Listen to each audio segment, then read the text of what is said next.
Senhor Luiz Inácio da Silva, vou chamá-lo de ex-presidente. O senhor prefere como? Pode ser ex-presidente? Doutor, se puder falar um pouquinho mais alto, para mim seria bom. Tá. Posso chamá-lo de ex-presidente? Pode. Tá. Então o senhor sabe do que está sendo acusado nesse processo, Não. né? Não sabe? Não sei, gostaria de pedir se a senhora pudesse me explicar qual é a acusação. Tá.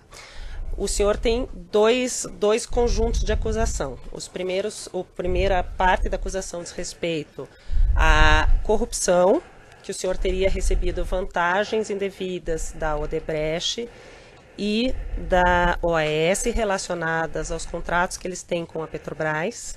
E um segundo conjunto de atos que seriam atos de lavagem de dinheiro relacionados à reforma do sítio em benefício ao senhor e à sua família, que foram feitos em um primeiro momento pelo Bunline, num segundo momento pela Odebrecht, num terceiro momento pela OAS.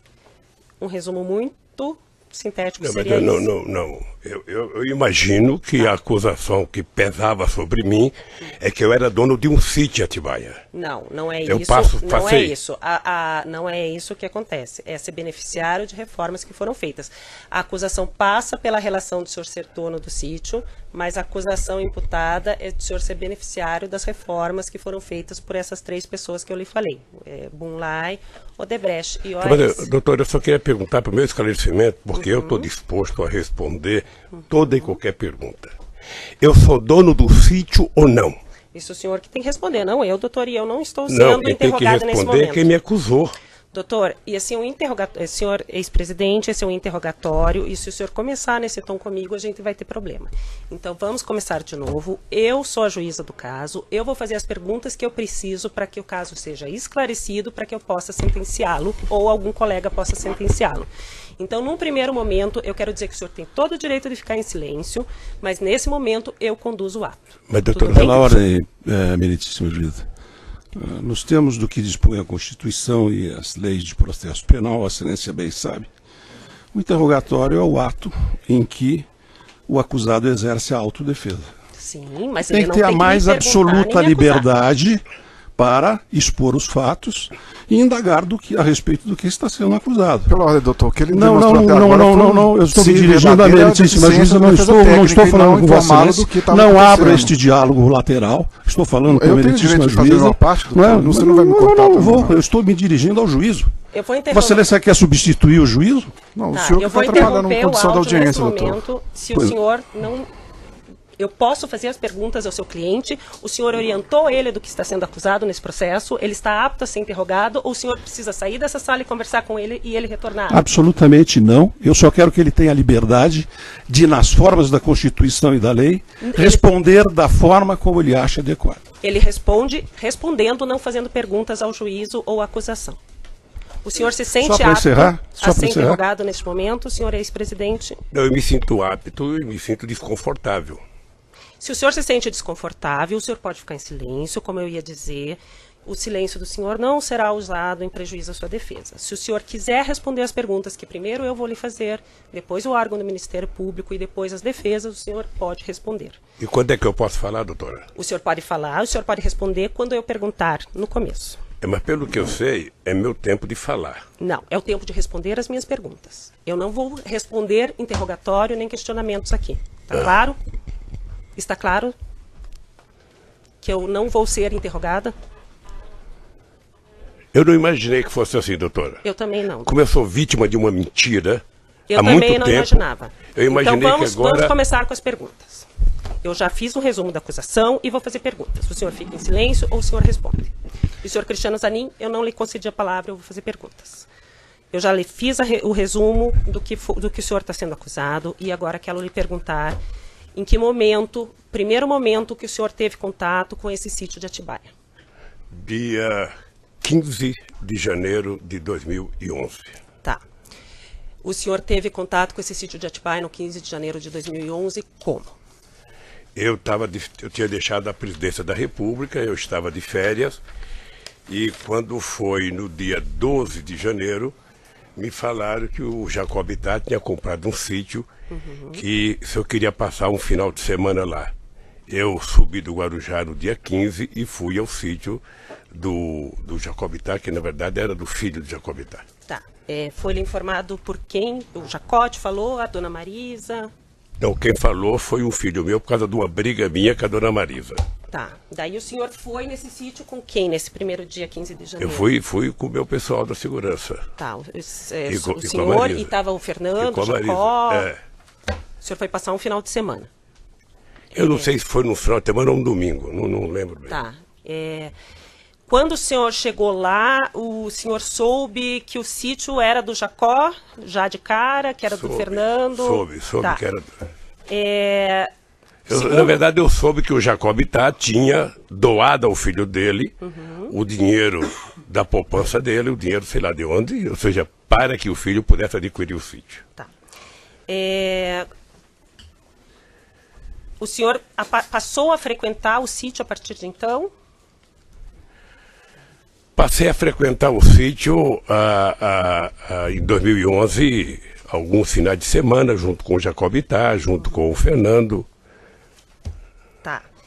Chegou um momento que o senhor chegou a ficar hospedado lá, porque quando houve a busca e apreensão foram encontrados vários objetos pessoais do senhor e da dona... Eu ficava hospedado de final de semana lá. Então, o senhor ia final de semana, mas com mais frequência a partir de um certo momento ou desde 2011?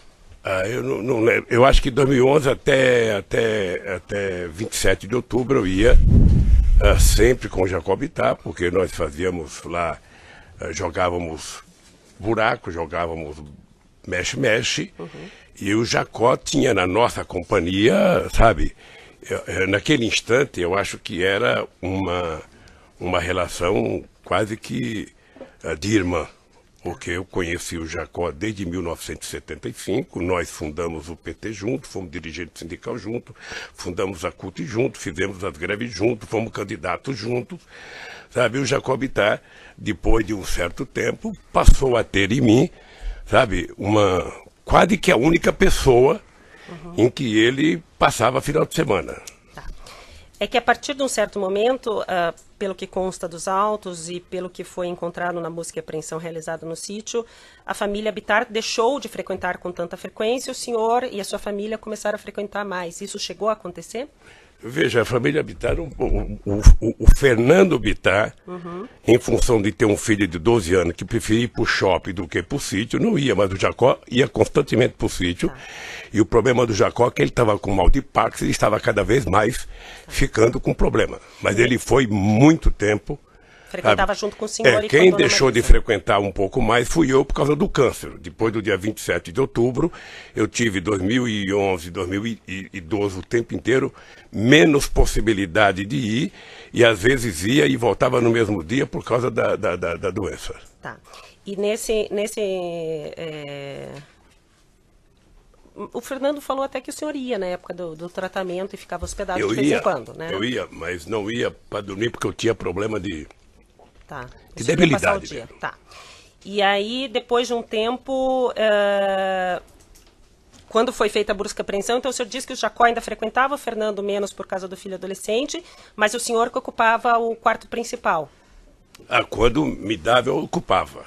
Mas tinha os objetos pessoais estavam lá. E isso era uma deferência que eu recebia tanto lá na chácara, quanto eu recebia no Palácio da Rainha da Inglaterra, no Palácio da Rainha da Suécia, em vários lugares que eu frequentei, inclusive no Kremlin, sabe? Eu tive o prazer de ser convidado a dormir no Kremlin. Eu não sei o que o Ministério Público viu de absurdo isso. Quando foi narrado aqui por várias testemunhas e por alguns réus, o senhor Fernando Bittar comprou o sítio, foi feito a escritura, ele e o Jonas Suassuna. O senhor sabia que foi feito uma escritura, eles negociaram, uma parte do terreno ficaria com o Jonas, outra parte com o senhor Fernando Bittar? Eu não tinha interesse e nem por que saber disso. Tá. O que eu sabia era que o terreno era um todo e que o Fernando Bittar não podia comprar todo o terreno, ele comprou uma parte e o Jonas Suassuna comprou a outra parte. É isso que eu sabia. Mas o senhor sabia quando? Quando que o senhor ficou sabendo disso? Depois de algum tempo que estava lá. O senhor já estava usando o sítio? Já estava frequentando, quer dizer, o sítio? Já. Tá. O senhor soube que as primeiras reformas foram feitas no sítio, uma parte pelo senhor Fernando para usar e outra parte a pedido da dona Marisa? Eu nunca... Veja, eu tenho muita dúvida se a dona Marisa pediu para fazer a reforma. Tenho muita dúvida. Como ela não está aqui para se explicar, eu fico com a minha dúvida. Eu, sinceramente... O senhor Bunlá e o senhor Aurélio, que foram ouvidos essa semana, relataram que eles foram junto com dona Marisa. Agora ficou fácil citar o nome da dona Marisa porque ela morreu. Então agora é muito fácil então, de ver. Então o senhor não acredita que o senhor Bunlá eu sinceramente não acredito porque não... O senhor Aurélio, o senhor Bunlá... Eu não acredito porque eu não acredito que a dona Marisa tivesse efetivamente relação para pedir para uma empresa fazer obras. E também porque não era dela. Então o senhor acha que o senhor Bunlá, quando fala que foi fazer visita junto com dona Marisa e com o senhor Aurélio, e o senhor Aurélio também confirma essa visita antes das reformas, o senhor acha que eles estão mentindo? Eu não estou dizendo que eles estão mentindo, eu estou dizendo que eu não acredito que a dona Marisa fosse pedir. Então por que ela teria ido visitar esse sítio com o Fernando, com o Bunlá e com o senhor sabe? Eu sei porque as pessoas, na verdade, quando compraram o sítio, tomaram uma decisão de que o Lula não poderia saber de nada, que o Lula era contra qualquer ideia, sabe, de comprar qualquer coisa pedindo para ele guardar arquivo, porque eu era contra. No meu mandato presidencial eu era contra. Primeiro discutir instituto, discutir acervo, antes que eu deixasse a presidenta da República no dia 31 de dezembro de 2010. Sabe? Então, os companheiros também não tinham que me dar explicação. Mas então, eles fizeram... O senhor não soube e duvida que a dona Marisa tenha falado com o senhor Bunlá e pedindo para reformar alguma coisa no sítio? Eu sinceramente duvido. Eu sinceramente duvido. O senhor soube que as primeiras pessoas que fizeram a obra, o senhor Ignes, as primeiras pessoas que estavam lá foram retiradas a pedido da senhora Marisa, do senhor Fernando, do senhor Aurélio? O que eu sei das reformas, na verdade, foi depois da imprensa. A senhora sabe do contato que dona Marisa tinha com pessoas da Odebrecht, com a direção da Odebrecht, para ter pedido para a Odebrecht assumir essa reforma? É isso que eu estou tentando dizer. A Marisa não tinha, no meu conhecimento, nenhuma relação com a Odebrecht. Mas nem em eventos sociais ela não tinha contato com o senhor Emílio, com o senhor Marcelo? Ela participou de jantares, de eventos sociais com o senhor Emílio, o senhor Obviamente Marcelo? que pode ter encontrado num evento qualquer, sabe, público com essas pessoas, porque ia muitos empresários.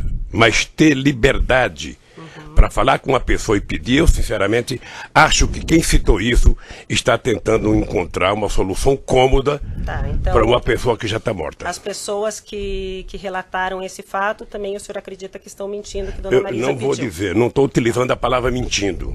Eu só estou dizendo que não acredito que a dona Marisa tenha pedido. Com relação a parte que foi feita, o senhor já relatou, e eu ia perguntar isso no início do depoimento, ficou um pouco tumultuado, a questão da relação do senhor com a Odebrecht. O senhor concorda em usar o que já foi dito nos outros processos, no processo anterior, que é do apartamento e do... O senhor concorda ou o senhor quer que refaça algumas perguntas? Doutora, eu na verdade gostaria de falar outra vez o que eu já falei aqui para o doutor Moro, numa audiência. Já falei, ou seja, o primeiro processo que eu fui vítima aqui é uma farsa, uma mentira do Ministério Público com PowerPoint. A segunda é outra farsa, sabe? E eu tô pagando esse preço. Eu vou pagar porque eu sou um homem que crê em Deus, creio na justiça e um dia a verdade vai prevalecer. O que está acontecendo? Então o senhor quer que eu refaça as perguntas relativas ao... aproximação que a diretoria da Odebrecht tinha com o senhor. É isso para o senhor poder falar de novo? Pode fazer. Então, consta que o senhor Emílio Odebrecht foi ouvido nessa ação penal, que ele tinha, antes mesmo do senhor assumir o primeiro governo, contatos em razão da empresa dele ser uma grande empreiteira, em especial pelo compromisso que o senhor teria assumido com relação à política da petroquímica da Braskem, que seria interesse da Odebrecht. e que várias vezes ele conversou com o senhor, várias vezes houve a sugestão pelos dirigentes de Petrobras para que fosse reestatizado essa parte, esse setor da economia, e que ele sempre foi conversar com o senhor e o senhor sempre garantiu a continuidade da empresa dele nesse sentido. O senhor confirma essas conversas com o senhor Emílio, essa questão, doutora, da Braskem? Eu talvez tenha sido, na história do Brasil, o presidente que mais conversou com empresários. Talvez o único presidente da República eleito com programas em cada eleição que eu disputava. E esse programa de governo era feito ouvindo desde os mais simples trabalhadores aos mais importantes empresários, passando pela Febraban, representando o sistema financeiro, passando pelo sucro alcooleiro, passando pela indústria de óleo e gás. Eu, quando construía um programa de governo, eu construí um programa de governo para o Brasil e não para mim. E o Emílio Odebrecht e outros empresários participaram muito de discussão, sabe, sobre o futuro do Brasil, sobre a construção. E eu tinha um pensamento sobre a indústria petroquímica. Porque a Petrobras, diferentemente do que algumas pessoas falam, não é uma empresa estatal. A Petrobras é uma empresa, sabe, pública de economia mista, com ações na Bolsa de Nova York e com acionistas minoritários. E eu não tinha nenhum interesse que fosse estatizado qualquer coisa. Eu tinha interesse que tudo fosse transformado, sabe, numa atividade de empresas públicas e que deveria participar Petrobras, empresas privadas, Banco do Brasil, empresas privadas, tudo. Eu achava que tinha que ser uma mistura da atividade econômica para a gente fazer esse país voltar a crescer. Mas como o ideal era tentar mostrar que a empresa Petrobras era pública e que o Lula mandava na Petrobras, sabe, se criou um monstrengo de dizer... Mas eu nem perguntei da Petrobras, eu perguntei especificamente das conversas que o senhor Emílio disse que teve com o senhor a respeito do medo que ele tinha que a petroquímica Braskem fosse estatizada. Eu tive com ele e com todos os empresários brasileiros, inclusive todos eles participavam do Fórum Econômico, do Conselho Econômico e Social que eu criei, onde participavam os maiores empresários do Brasil, e nós discutíamos desde política tributária, a política social, a política de investimento, a política externa. Tá. Sim, é por isso que o meu governo passou a ser... conversou com o senhor Emílio algumas vezes sobre essa questão da Braskem ou não conversou? Não era da minha alçada conversar. Tá. Ou seja, qualquer assunto específico de conversa com quem quer que seja, ou a pessoa conversava com o ministro da área, ou a pessoa conversava com a empresa fins. Tá. Então o senhor não conversou e não garantiu nada ao senhor Emílio em nenhum momento? Veja, primeiro eu poderia garantir qual era a intenção do governo. E a intenção do governo era ter o Brasil como um país, sabe, de uma indústria química poderosa. O Brasil é um país de 200 milhões de habitantes, o Brasil compra até bacia de lavar os pés, importa porque não tinha uma indústria química forte. Eu era favorável e defendia que o Brasil tivesse uma indústria petroquímica muito forte. E a Braskem... Eu só queria que o senhor respondesse sim, não. É porque não é só assim, doutora. Lamentavelmente não é só assim, sim ou não. A defesa gostaria de ter a palavra. Eu acabei de dizer que eu conversei muito com a Braskem. Mas especificamente sobre esse assunto, o senhor conversou ou não conversou? Devo ter conversado na discussão do programa do governo. E o senhor garantiu alguma posição para o senhor Emílio? É possível garantir. Tá. É possível garantir que o governo brasileiro ia ser um governo democrático, plural, e que as empresas iriam ter o direito de participar das coisas feitas no governo. Tá. Com relação aos diretores da Petrobras, já foi feita a pergunta, mas como o senhor quer de novo falar sobre o assunto, volto a perguntar. Qual a participação? O senhor escolheu os presidentes da Petrobras que foram presidentes durante os seus 2 mandatos? Essa é uma das grandes mentiras. Se o Ministério Público tivesse tido interesse, ele teria percebido que antes do Lula virar presidente da República, quem escolhia os diretores da Petrobras era exatamente o presidente da República do Brasil. E que para evitar que o Lula fizesse isso, aí já vem a maldade política, teve um decreto-lei estabelecido em 2002, sabe, tirando da presidenta da República o direito de indicar. Tá? Então, quem passou a ser O indicador era efetivamente o Conselho de Administração da Petrobras, que era plural, que tinha empresários privados, grandes, pequenos, sabe, médio, que tinha acionista minoritário. Qual era o papel do presidente da República? Eu não sei se as pessoas estão acompanhando a montagem do governo agora atual. Né? Quem é que está sendo colocado? Dá essa impressão de que não tem ninguém político. Mas com raríssimas exceções, todo mundo ali é político. Então o que eu fazia? Eu fui eleito com uma base que me apoiou na campanha. Eu designei, sabe, o ministro-chefe da Casa Civil, que é o responsável por isso, particular com os líderes dos partidos que me apoiavam, a montagem do segundo escalão do governo, porque eu tinha indicado o primeiro escalão.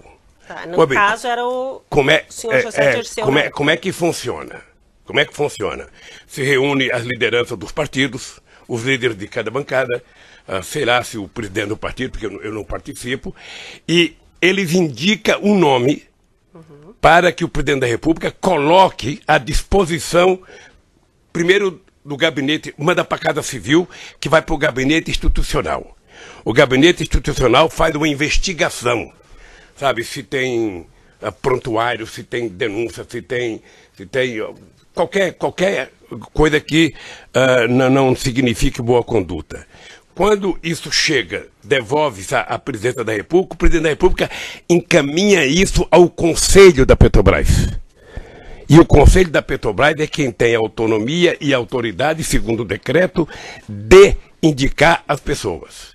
Quando as pessoas foram indicadas, eu disse no depoimento, já no depoimento, não houve uma denúncia, sabe, nem da imprensa, nem da Polícia Federal, nem do Ministério Público, nem do Sindicato de Trabalhadores, nem dos funcionários, ou seja, eles foram aprovados, inclusive, em depoimento de pessoas do Conselho por unanimidade. Tá. Então, o senhor fez indicações com base em orientações da base partidária que lhe dava Excelência sustento. pela ordem. É isso? Excelência pela ordem. Não foi dito. Foi dito que a indicação era feita pelo Conselho. Foi isso que o depoente acabou de afirmar. Mas não foi a presidência que falou para o Conselho eu enviei o nome. Ele enviou o nome. Encaminhamento. A gente não fala. Encaminhamento da presidência. A gente não interfere no Conselho. Tá. Mas o senhor encaminhava 10 nomes para eles escolherem ou o senhor encaminhava um nome e eles aprovavam ou reprovavam? Não, mas você indicava o nome que tinha vindo para você indicar. Tá. Eu não inventava então, nome. Então é isso que eu estou falando. O senhor recebia o nome da sua base de apoio, mas o senhor está falando, inclusive, da presidência? O Dutra, Gabriele, era a base de apoio?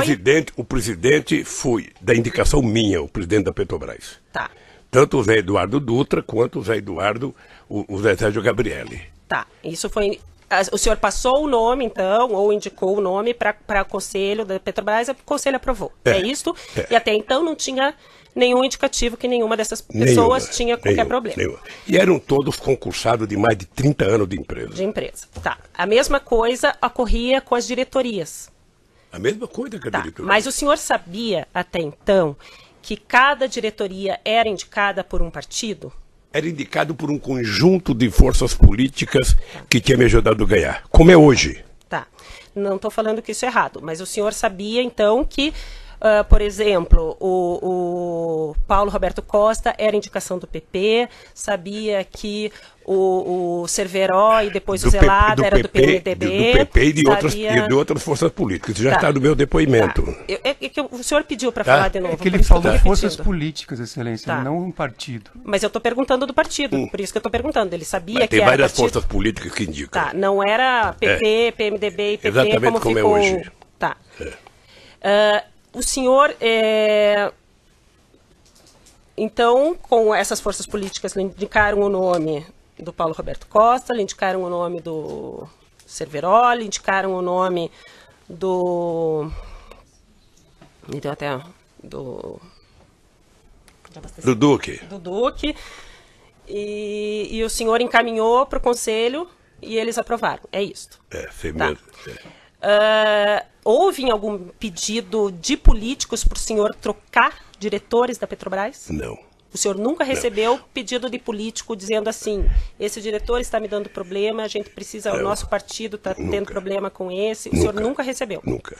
O senhor foi repassado pelo chefe da Casa Civil na época, ou no segundo momento pela senhora Dilma, alguma informação de que algum diretor estava dando problema com a sua base de apoio? Não.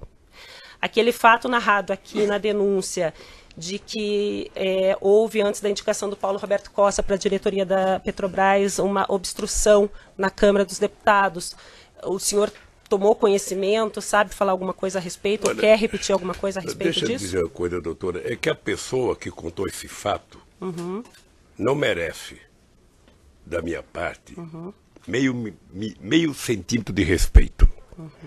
Porque se tivesse acontecido um bloqueio de votação na Câmara, o governo tinha um coordenador político, que era ministro, que mantinha relação com a Câmara.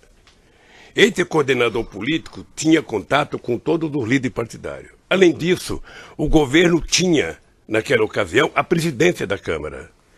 Além disso, o presidente tem o líder do governo dentro do Congresso Nacional. É muito sistemático que eu nunca tenha ouvido falar de que houve obstrução para aprovar o nome. Então, o senhor nunca foram para o senhor falando que teve problema e que estavam obstruindo votações na Câmara? Eu, graças a Deus, nunca tive obstrução no Congresso por nenhum projeto. Segundo consta aqui na denúncia, dentre as várias reuniões que constam na sua agenda com o senhor Emílio Odebrecht, há uma reunião no dia 30, no penúltimo dia do governo do senhor, 30 de dezembro de 2010, que o senhor teve uma reunião com o senhor Emílio. O senhor confirma essa reunião? Eu não teve reunião, doutor. Tá, mas está na sua agenda. Eu não teve reunião. Fui eu que contei que houve uma conversa. O Emílio pediu para ir ao Palácio para que ele pudesse apresentar o Marcelo à presidenta Dilma. Foi isso. Eu estava na Bahia, regressei da Bahia, que eu estava inaugurando um programa votacional, e o Emílio esteve no Palácio por volta de 5 horas, quase, já era final, já era véspera da posse da Dilma, tinha poucos minutos para qualquer contato político. A conversa foi muito rápida, sabe? Mas não foi uma reunião em que você senta numa mesa e conversa e discuta até um assunto. Dentre os documentos juntados no processo pela defesa entregues ao Ministério Público pela defesa dos executivos da Odebrecht, consta uma pauta que o senhor Marcelo teria passado ao pai de assuntos a serem tratados com o senhor. Isso já foi te perguntado, né? Já foi perguntado para o senhor antes, mas dentre os assuntos estava sítio 15/1, que é a data que o senhor disse que conheceu o sítio, né? Coincidentemente, a data que o senhor disse que conheceu o sítio estava nesse e-mail que o senhor Marcelo mandou para o pai para conversar com o senhor nesse dia 30. O senhor Emílio, ouvido aqui em juízo, diz que mencionou ao senhor, ao final da reunião, que o sítio estaria pronto no dia 15 e que o senhor não esboçou nenhuma reação. Porque eu não sabia, doutora. Tá, mas o senhor se recorda do senhor Emílio ter falado? Eu na verdade, não lembro. Eu vi o Emílio no depoimento, vi até pela televisão, o Emílio dizendo, dando um sorrisinho sarcástico, de que, olha, eu até lembrei e falei com o presidente, o sítio está pronto, ele não me respondeu nada, eu pressuponho que ele conhecia. Tá. Ele poderia ter pressuposto que eu não conhecia. Tá. Porque se eu conhecesse, eu ia dar um abraço nele, obrigado, doutor Emílio, que maravilha que o senhor fez. Tá. Então, o senhor não se recorda disso? Eu não me recordo dele ter falado. E também, se tivesse falado, para mim não significava nada, porque eu até então era analfabeto de sítio. Tá. Segundo os dados... Quantos minutos que está? 28? Ainda dá mais um pouquinho. Segundo os dados do processo, a Odebrecht fez uma reforma no sítio em que teria gasto R$700 mil. Ninguém, naquela época, nem comentou com o senhor a respeito dessa reforma? Não? Não, porque quando eu conheci o sítio, ou seja, o sítio já não tinha reforma, o sítio estava pronto. Tá. Os executivos da Odebrecht, o senhor Alexandrino e outras pessoas falaram que existia na época uma conta junto com o PT de propinas que eram recolhidas nos contratos públicos celebrados da empreiteira com o governo, ou estatais, ou direto. O senhor, em algum momento, teve conhecimento disso enquanto o senhor era presidente ou após a presidência? Na verdade, doutora, essa é a senha que foi criada no PowerPoint. É por isso que hoje eu vejo as pessoas falar, não, porque foi do Caixa Geral, qualquer coisa é um Caixa Geral, qualquer... Quer dizer, é que se construiu uma mentira, eu não sei se do empresário, de quem quer que seja, e passa a tentar jogar nas costas do PT, sabe, a responsabilidade por tudo o que aconteceu nesse país. A única coisa que eu tenho a tranquilidade é dizer que eu não sei quanto custou, quanto gastou, quem fez, por que fez e o que fez. Tá? Eu vou Quem pode dizer isso é quem é o dono do sítio. Tá, eu vou interromper o áudio.